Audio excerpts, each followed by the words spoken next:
bandiraɓe amtuɓe yebde a yawa habrirde Piindi TV caggal yettude gueno gonɗo jonɗo en juule rasulu sallllahu alayhi wa sallam ko noon en calmini khalifaɓe diini e khalifaɓe aada kono kadi en calmini ɓen ɓe ganduɗa ko ardiɓen e galle he tugude baba abou habsatou coumba hamme ha yetti daoudou gueddaɗo maymouna tafsir ha yetti baba hammad thiam tata leyla diath waɓen ali falen batte côté régie o donc eɗen jarnaɓe golle baɗɗe fayida tonggode temedere e capanɗe joyyi e nayyi artide kadi taw koye mbadi kuptidinde eɗen bismiɗo sukoɗo batti duuɓi kono noon ko mawɗo ɗo batti hakkille embo wiye Daouda Ba en batta joni joni so wona tottudemo konngol o salmodira yeeɓoɓe a yawa habrude Piindi TV yeeɓoɓe kono ne émission Hol Mbo Woni Aan assalamu aleykum. Maaleykum salam Ba Mody salmini bandiraɓe fulɓe foof kalto goni e mbawi wonde salmini aussi denndangal wa Piindi TV mawɓe wonɓe ɗo ɓe écrit technicien ji mon fof on calminama on juurama ko weltare vraiment arde woɗo émission mo ganduɗa émission mawɗo ganduɗa machallah ala foof kilifa jontaɗo mboɗo wan ɗo émission Piindi TV noon weltare mawde ardem ɗo hannde aljuma o yewtidema e batte ko faye gurdamam kadi ko batte kadi ko faye avenir Sénégal noon mi weltima salminama tigi haade men woɗɗoyde en jahatoye régie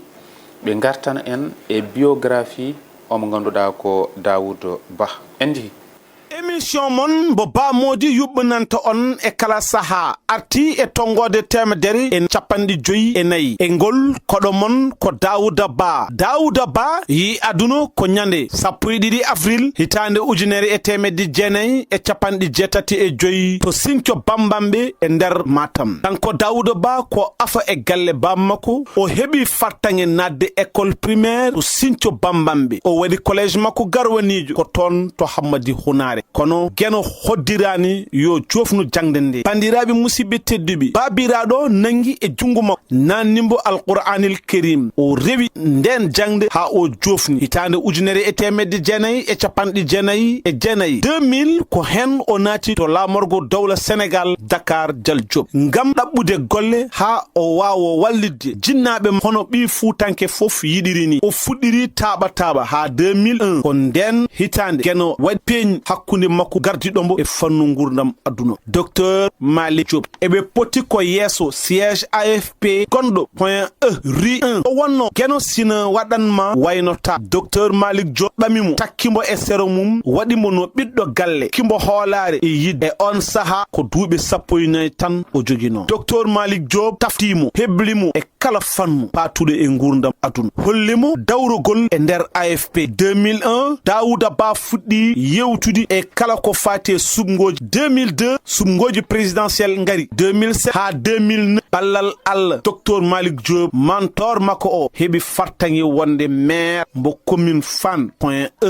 amitié on saaha noon dame Daouda Ba udditi o nommant chef de cabinet du maire docteur Malick Diop o jokki lappol makko kanko Daouda Ba o yabani hebloji goɗɗi ngam ɓeydude geno ɓeydinimbo suturu o heɓi bawal e fannu exportation e kala ko fati e logistique Daouda Ba haɗani ɗon o heɓi nomede kadi chef de service toppiti kala ko fati e logistique expo foire national et international e o saaha gonaɗo o ruttinama hen awo ke personnel aspects o foof ruttinimo hen ke lewru juin yawtunu ndu o heɓi mandat makko ɗimmo comme président du collège des délégués du personnel kanko Daouda Ba yidde makko ina mawni en tant que responsable sukaɓe AFP e nder falde Matam gila 2019 caggal ndo yewtide e base makko noon kanko Malick Ba o fiɓi anniya nangonor candidature Amadou Ba candidat Benno Bokk Yakaar 2024 ko on woni Daouda Ba koɗo Ba Mody e émission mon Hol Mbo Woni Aan ɗum noon caggal biographie o rewi oɗo ndewɗa ɗo a waɗnat min ko tubako wiyata ko résumé tan e biographie o eyyi biographie o de mboɗa haalde hen seeɗa caggal nde nanmi école en 1992 to école élémentaire de village no MIROIR Sinthiou Bambamɓe dans le département de Kanel toon gonmi ha dañmi CFE e entrée en 6e guimmi ɗon caggal mum paami to Hammadi Hunare toon mbanmi collège caggal nde guimmimi collège noon toon garmi Dakar caggal nde addimi Dakar nde noon formation o noon ɗon noon waɗino caɗele seeɗe watte jangde nde mais Allah wonde moƴƴo kadi won noon ko to banggue yimmiraɗo to ko mi woni afo woni afa noon won gueɗe a yii won ko ngannduɗaa ene fatma miñenne ngari mbiyonnam sah jangde nden leeli par ce que pour mbawa wadde prouvé jangde nde ma waɗa des années joni on ko fadimi ko heewi il faut que mi wadde heen liggey Allah walli noon mbaɗmi heen liggeyaji to Kolban ɗo on min jeyatno paɗe mbaɗa fof ala fof koye mbaɗan ɗon kala ko sukani waɗa ɗon hay mbaɗen kadi jangde nde ha caggal mum noon jiwdirmi noon e gorko moƴƴo mo ngannduɗaa hannde kono a yeehi paɗe an mi yeehi paɗe mbuusuji ni mi yiyani mbuusi mi yeehi paɗe kam to Kolban ɗo mbaɗɗo maquette min jiwdirama ɗon paɗe no mbayno leydi des années 2003 2004 haala waɗi jiɗinmi gorko mawɗo wiye docteur Mali Diop hannde kañum woni vice président assemblée nationale ko affaire jogude paɗe ko hen min gandodiri on noon ko on waɗi jaar jaw hetti ɗo kono a yeyan noon paɗe wadde mi yiyan noon paɗe waɗi entraînement ɗon min gandodiri wi kam noon dawde mi yiɗi vraiment an ɓaade ka cuhle aɗa yaare 15 ans a yawi oppude jangde ar ballodiren liggoɗa ar jangga mbaɗa fof ɗon mi waɗi inscrit formation informatique ko ɗon noon min gondi hamin liggodo kada ko nanimi politique parti wiye AFP des années 2006 2004 2003 on gonen ko woni responsable mouvement des jeunes au niveau de l'AFP département de Dakar docteur Malidio hande c'est lui qui est le vice président woni no kadi maire Fan Point Métier kan ko wonno kadi récent DG ACPH to ngol liggorom ɗon konko nemi ɗon en 2013 Allah waɗi min gonde min liggodo ha 2007 min jeehi élection législative élection présidentielle parti Moussa Niass min mbaɗi arrivé 4e position wi kam woto min joni jimi ko ɗannade par ce que affaire politique o yahani wi kam woto ɗanno inchallah rabbi élection 2009 ko mbaɗowo mairie te kam gonowo maire haala waɗi élection 2009 ari o waɗa inscrit en tant que liste benno Siggi Sénégal tête de liste Fan Point Métier o woni maire o waɗimi chef de cabinet mo ko nden wi kam noon to paaɗum toon woɗɗi il faut jahan janngoya encore formation heddi ko nden noon mbattimi inscrire au niveau école goto ne wiye yam mbaɗmi toon comment dirais-je BST haala waɗi mbaɗa continue formation ngaji informatique mbaɗa waɗa gesso haala waɗi Macky Sall ari en 2012 o gagni pouvoir o Mali Diop o waɗa DG ACPEX en 2013 o nayi kam toon caggal poste premier poste o nayi kam toon waɗi hen ko bureau courrier wi kam il faut former caggal gimmi bureau courrier o nannimi DAF direction administration financier gimmi direction administration financier o nayimi département logistique ha hannde gonmi chef de logistique au niveau de l'ACPEX Allah waɗi noon ala fof foire temin jahani aduna o banggue Asie banggue Europe partout dans le monde depuis 2013 kala to wiyete ɗo en waɗi foire exposition salon international min jaadi Chine min jaadi France partout États-Unis tout récemment ko Dubaï exposition mawɗo bonnotono hamin mbaɗa déplacé président de la République ça veut dire que vraiment on kadi somi jooɗima ɗo il faut mi jarnan par ce que omo jeeya parcours o ɗum noon haalde ɗum ene windude ɗum ene kii mais kam haalde nde ɓuuri wadde facile mais kam pour wadde résumé tan ko ɗum won jaar ha hannde jettimi ɗo je suis le chef de service logistique au niveau to ACPEX en même temps président des collèges des délégués du personnel parce que min jogui syndicat depuis 2007 inspection travail wimin kala to liggotoɓe ɗum kawri ha ɓuuri yimɓe cafantato il faut mbaɗa syndicat pour wadde revendiquer humtude haajuji liggotoɓe so dañi beele mbawa haaldude direction général Allah waɗi noon min gonnen 4 candidats min gagni min mbatti kadi élection mois de juin ɓennuɗo ɗo 2023 kadi ko min ganci donc min mbaɗimi deuxiéme mandat am donc je suis le président des collèges des délégués de l'ACPEX et en même temps chef de service au niveau de service logistique beele aɗa wawi famminde men hande sa wi ACPEX walla ko way noon enen joguiɗen ko public ɓuurɓe hen hewde nannata ko pulaar holko ɓuuri wonde golle moon ACPEX ko agence mo ngannduɗaa ko liggoto ko batte jeygol kala ko produit watteɗo produit ko wayne mango en ko wayne fruit en ko wayne liɗɗi en sene jeeyi caggal leydi fof ko minen mbaɗata ɗumen accompagné walla sa yi dende kawɗo foire uji baɗoji aduna ɗi wono salon ngaji rencontre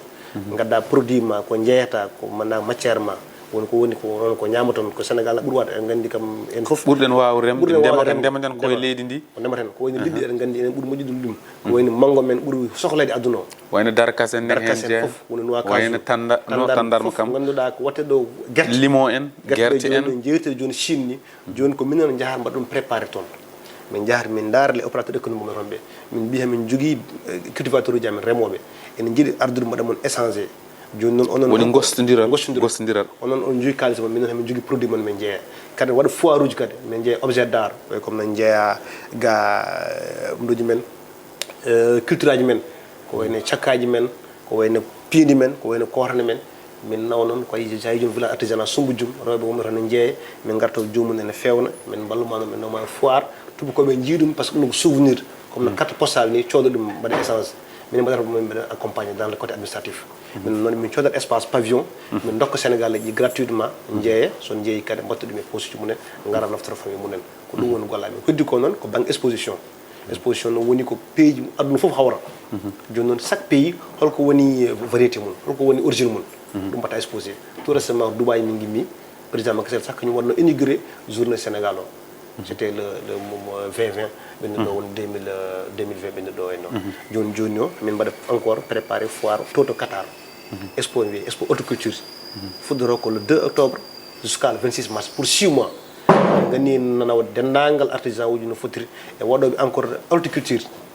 no ɓen tan mbaɗa exposé produit médine Sénégal koye on banggue min goni min noon ko fate banggue logistique o beele hande Sénégal ne yiiti hoore mum e kanu on fonno beele Sénégal ne yiiti hen hoore mum no foti yitorade ni hoore mum kay no fewi par ce que sa ƴeewi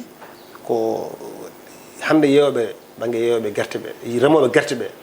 wadde sikki so kamɓe ɓe jikkoɓe no fewi hande o kay jo a yee nden a yeeyatno ngayna noon ka andude mo jeeyɗa hande noon aron ko ni kala prix mo mbeɗɗa ko ɗum jeeyata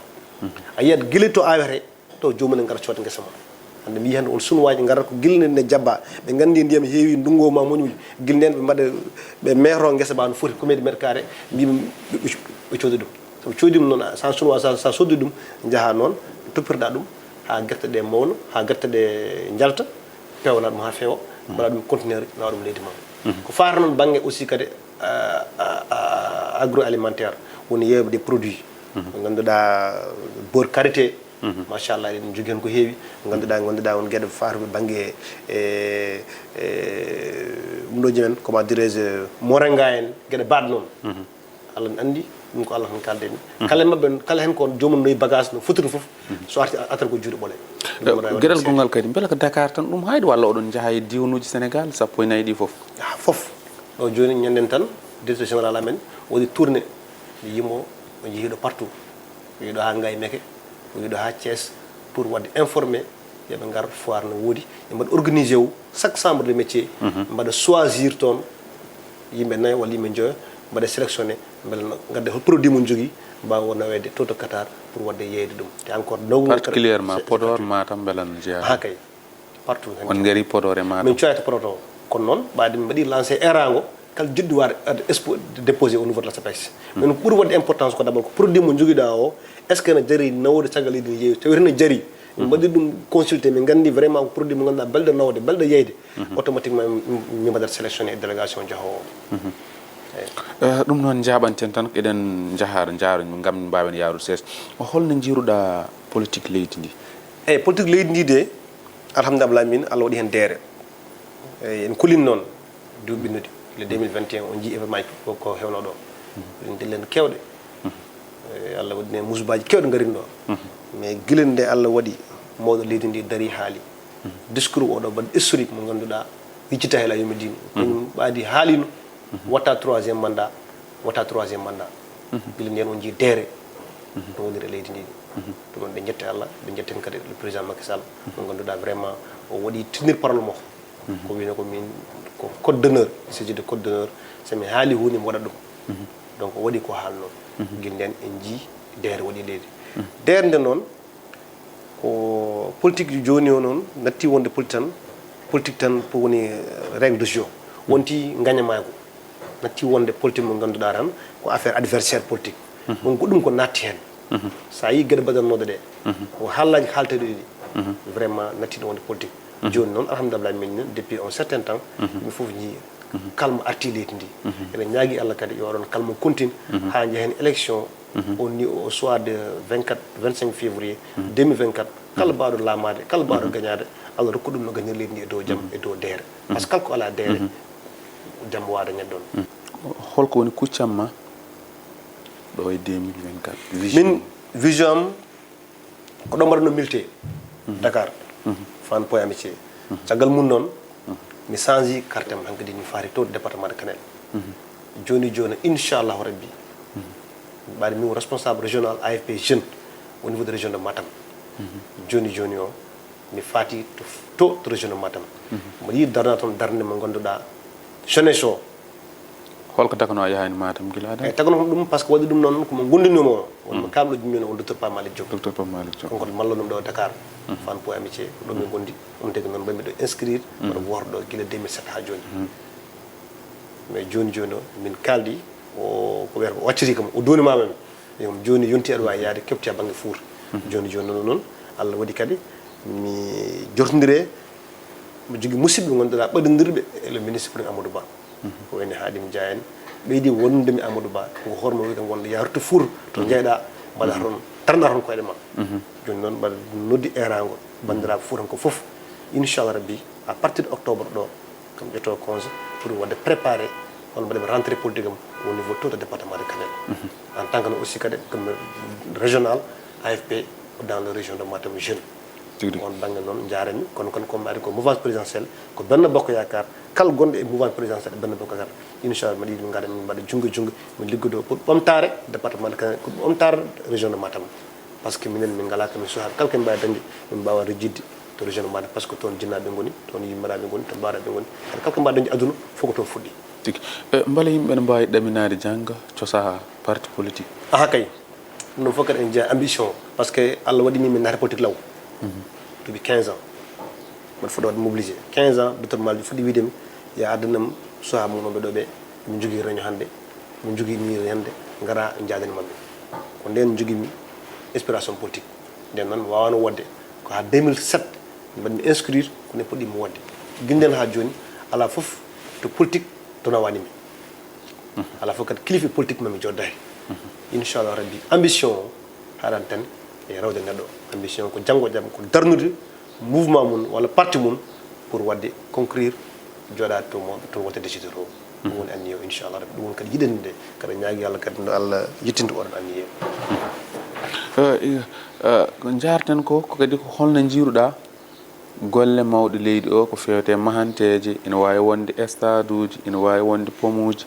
tuggi 2012 fewde hannde franchement somi wino mbaɗa haala bilan Macky Sall émission ko ɗon balten waɗa résumé rek Macky Sall entre 2012 et 2023 plus de 16 hôpital niveau 4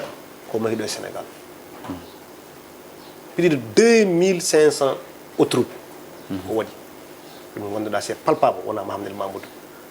mi haalani haala auto pompe uji auto moto ki auto comment dirais-je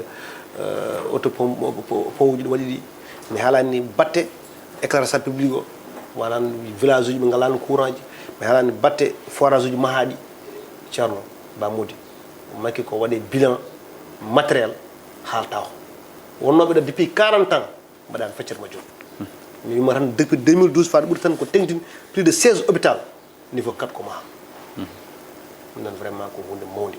kono ha hannde wonɗo fuutankoɓe goyata hôpitaux ji e ko way noon eyyi ko noon cafrirde gila e guure men dowri eyyi minen to min gonɗo au niveau département de département de Kanel to to département de Matam amono ma hôpital niveau 4 au niveau de région de Matam to to Wourossogui mbaɗi pause prière o koye golle wona te inchallah rabbi ene ñaaga hademo ho yaade 2024 mo waɗum inauguré so waɗi Allah so wurti ko kadi min to komɓe ɗo tan min ni joni min goni joni on est en terme de finaliser notre centre de santé au niveau de Sindjibou Mambe commune Sindjibou Mambe banaji caggal Allah en naɗa mum c'est vrai immigré ji mbaɗi hen juuri mumen kono feccere heddini foof ko président Macky Sall waɗi hen dole mum noon kadi ko ballal no fewi no fewi no fewi ko noon tan a wawa wadde foof lawol gotol kono kam paame kam so wadde résumé Macky ko golli e nder 12 ans mum ko wonnoɓe ɗo depuis 40 ans mbaɗani feccere majjum ɗum kam ko hunde lamde ko hunde gondeɗa sa daari e yiyat sa fawi junggo ma ami mat ene wayno en goɗɗi en gardi hen ha ɗo won noon waɗi fayida kono en mematto memen ga ko fayidagal ngal toɓɓere foof no wona yewtere kono eɗen jogui duttotoɓe tan ko fuɗɗode nde e golle ma eɗen jogui jaaɓe eɗen jogui mucciteɗe kono way kono waɗa ko valorisé no fewi eyyi ɗum ko kalanmi ɗo ɗum foof joni minen ko hen min goni woni murtoɗe men woni jarɓe men holno waɗirte exporté nawe caggal leydi waɗe transformé watte jiwuji en jarameje gueɗe mbaɗe noon kadi wonko safra ko heewi on jii hande o noon enen effectivement mangoji a joni galle ma tan mbaɗa hen lekki mangoje waɗa hen ha heewa so tan artan pooɗa ƴakka ngena beddoɗa walla waɗa dijade waɗude mus ganduɗa mais so waɗama bien encadré fewnoma ha fewi gartam gonɗo hen o ɗum tan ene wawi nafdema nafa famille ma to gonduɗa an a sohlani ni yaade a waɗa jeggani banggue goɗɗo pour no gurduɗa par ce que enen Allah rokki en gonduɗa leydi kewɗe ngala ɗum en jogui leydi moƴƴiri kala ko awa hen fodata no moƴƴiri ko leydi wonde barke non ko duuji men moɓe men sernaɓe men hande galle ma fuura sa waɗi hen awi hen lekki mango ɗo ne duuɓi duuɓi tati to lekki ki mawni kala ko jiɗɗa e production ko mawɗa ñamde atata ɗum hen ɗum noon so heddiran noon ko yimɓe pamnine no moƴƴi mbaɗe bien informé holno waɗirte encadré hol mango ganduɗa pat waɗa exporté ha wawa nawede yeewi caggal leydi an daña hen gartam kadi ñaama hen jara hen kadi huddi ko kadi jeeya hen mbaɗa hen poste ma mbawa wurtin galle ma kadi mbawa ni wurnide famille ma mo gonduɗa takkiɓe sarama ɗum noon oɗon banggue noon vraiment ene manque kono noon inchallah rabbi avec l' espoir ɗum fof no wawa gennude foof tan e nder saaha goto ma ɗum ara so Allah jaaɓi hol erago ngo eroɗɗa remoɓe men Fouta walla mbiyen walla remoɓe Sénégal tan hol erago ngo eroɗɗama e hanti mbaɗa résumé mbaynoɗa min noon bon banggue noon kadi mbaɗa muusimi seeɗa enen Fuutankoɓe en ndemi men fof haatiren koye koye men kadi banggue Saloum o banggue tubanaɓe ɓen ko ndemata ko mbaɗa ɗum exporté naw jeeyo ndema guerte ndema ñebbe ha mbayna leydi naw ɗum caggal leydi jeeya garta enen noon kala ko ndemɗa hattata tan koye hoorema beele wona ken ngala doole ko waɗi tan ndema guilan woni e nder guesa ñaama ene aɗa andi aɗa yi neɗɗo remo maaro joni soño ɗum e nder guesa he ñaama ɗum e nder guesa he ñande hen te ɗum ko hunde hulɓini kono ko basal waɗi ɗum min président waɗi ɗo toutes les outils mo ganduɗa yimɓeɓe waɗide banque agricole sa yiiɗi peut être manque de cuusal eyyi joni banggue joni Podor o ɓen ɓuuri jogade cuusno minen banggue amen Fuutankoɓe towata amen to banggue torto to aya foof jiɗo wadde mbaɗo plus de 20 millions waɗi ɗum investir e guesa maaro rema pulat minen min gaddama guesa sippanen toon plus de homo 8 hectares nen toon waɗama nde waɗa foof mais yira foof mbaɗɗo jeeme yaha waɗi investir ndema hen pompiteére ma ndema hen basalɗe ma jawa jeeya ɗum minen toon bowno no wayni leydi sohaɓe ɗon tan wayni leydi mais ala foof mbaɗowo courage yaha waɗi hen investir banggue kulal ɗo d'esprit jeunesse o yeɓe mbaɗa ɗum par ce que enen hannde o ko ɗo woni avenir o woni Sénégal Afrique caggal leydi o biyeteɗo o he wuurda woni caggal leydi hannde o kam pon so pini han haqqillam fof ko gangoni par ce que hannde o jii kala ko rema ga kamɓe gartaɓe cooɗo ɓen ɗo ɓe jeeya ɗo gande wadde avenir ko ɗo woni pourquoi enen ko ndemeten ɗo ko ñamen ɗumen en leydi men jeeyen ɗumen leydi men nafran leydi men ɓeɗo yajade vraiment mbaɗo lance appel en Fuutankoɓe surtout ma minen banggue Dioula men to côté Matam men Podor safrla Matam men Kanel en toon kam banggue ndema woni manque toon feewi jomum remata tan ko période mo ganduɗa hivernal o ndungu o so ari ndema lebbe tardi sa soñi sa paari sa gasi ga pata ha ndungu waɗa ɗum wona ndema foti wadde ko éternel vraiment wono banggue manque mais sa yi joni banggue Kaolack naɓe Saloum naɓe vraiment ɓeɗon a yiyat jomum remata ha heewa guerte ñebbe yaha yeeyi ɗum wuura ɗum nafe hen bandu men nafe hen kadi woɓe wurto kadi so ndungu goɗɗo arti kadi ɓeyde to wonno hannde ɗo janggo wonto ɓuuri ɗon ko ɗum banggue nafoto ndema wona tan pour rem tan pour ko ñamɗa ɗum tan kadi ndeeɓi lajjude seeɗa tigui rigui eyi a waynima eyyi ɗum noon ko weltare no feewi arde ɗo émission émission mo ganduɗa ko ene yeeɓe partout dans le monde e mi weltini bandiraɓe halpore foof mbaɗa ñaagui Allah kadi yo gartuɗo kadi émission ngaji goɗɗi ha ɓeɗo yaaji kadi vraiment ba Mody mi weltanimama no feewi mi jarinimama a waɗi kam facilité ɗum ɗo kadi ko ballal ma taga hande kalmo andano dawɗo ma ɓeɗa andu ɗum dawɗo donc vraiment mi jarinima bandiragal technicien ji ma bandiragal mawɓe galle ɓe kala to ɓiɗi pulle to woni duniya Baba Adama mi weltanimama no feewi Allah jarama kadi wima ajjuma mubarak ɗum noon gorko mo Kanel walla mbiyen gorko mo Sénégal mbiyen kadi gorko mo Matam ko gando son belanoma tan tongoɗen e ndema ka ɗum kadi no wawi wonde ma wod biiɗa mati ko ndema tan woni e leydi ndi e ko fonnu makko saabu ko remateɗo nawe caggal leydi gam yimɓeɓe kotoro ɗum ina waɗi nafoore hewde saabu yimɓeɓe ene jogui walla leydi ndi eɗen jogui e leydi Sénégal ɗum ɗoji dingre jaajɗi bawɗi wadde ko heewi o wi ko mango en limon en fruit ji ɗiɗon e ko way noon eɗen jogui ɗum kono noon ko teddinde ɗum toppitade ɗum wota yeebe no feewi kamɓe koye ɗum ɓe daari ɗum noon kadi neɗɗo so yiiɓe kadi foti jokkodirde mabɓe yo jokkodireɓe ko woni hen ko humpi ɗum mabɓe kalan ɗum